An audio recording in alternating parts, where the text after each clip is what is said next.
Actually, they're showing my first film here tonight, which is 20 years old this summer, called How Stella Got Her Groove Back. Angela Bassett starred in the film with Taye Diggs and Whoopi Goldberg, and it's the story of a woman around 40 who goes on vacation and falls in love with a much younger man. What is the main idea which you try to share with the audience? What is your message? Take love where you can find it, you know.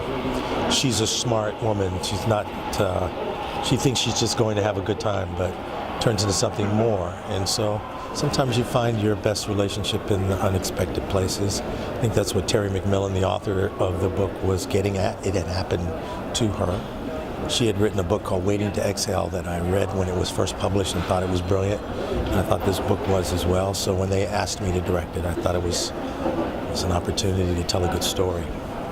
What was your personal input? Maybe some personal experience or passion or idea?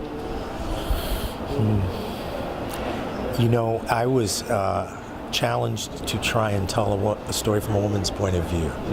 And that was really an important quest for me, if you will. Previously to that, I'd made a movie at HBO about baseball, as a for instance, and about men playing baseball. So this was a big departure for me to go into something that was told really from a woman's point of view, and it was my mission to do that. So I didn't bring myself, but I brought, in terms of my life experience, because I really wanted to tell Stella's story, but I brought my humanity and what I know about love and what I know about relationships and how important it is to, as I said, you know, when you have your moment, you take it.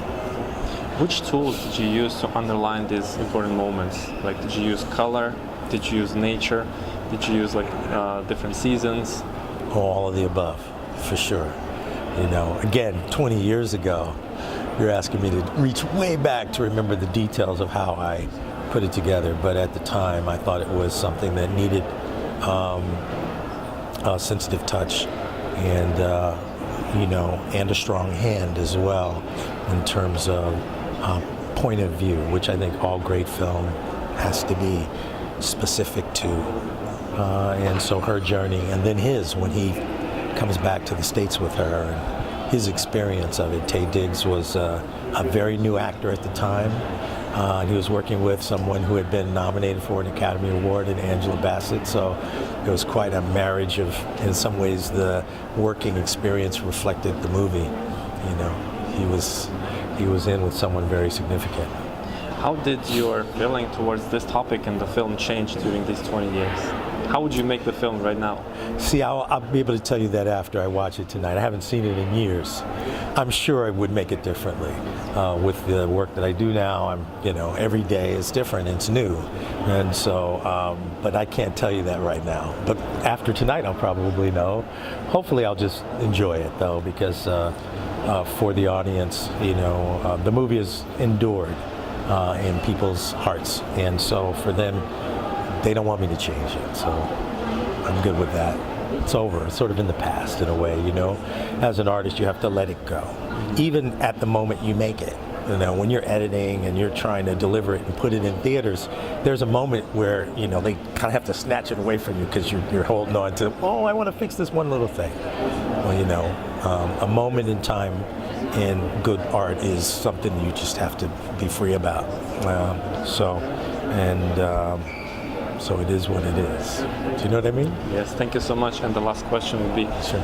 3 tips of success from you to our young generation viewers. Say that one more time. 3 tips of success from you, successful filmmaker, to our viewers. Yeah.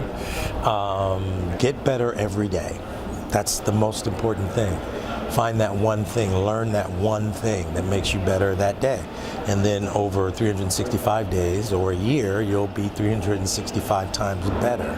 And if you keep going down that road, which has been the story of my life, just kept trying to get better every day, and still at this stage of my life, still doing that. So that's the biggest piece of advice.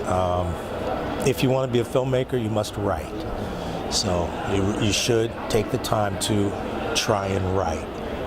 Great stories don't just get told with a camera. So you got to do that work, and it's really hard work. and then be humble.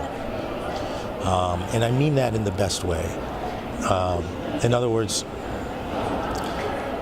it's a hard journey and you have to work at it for a long time.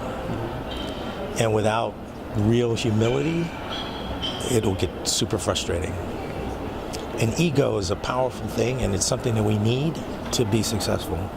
But we have to have the humility to get knocked down and get back up, because you're going to get knocked down. That's life, and not just show business. So, Yeah. Well, thank you so much. You bet. I wish you good luck today at your premiere. Thank you. 20 years later. 20 years later, yeah. Yes. Okay. I hope you like the result. Yeah, me too. I wish you to continue creating. It's very important. Yeah.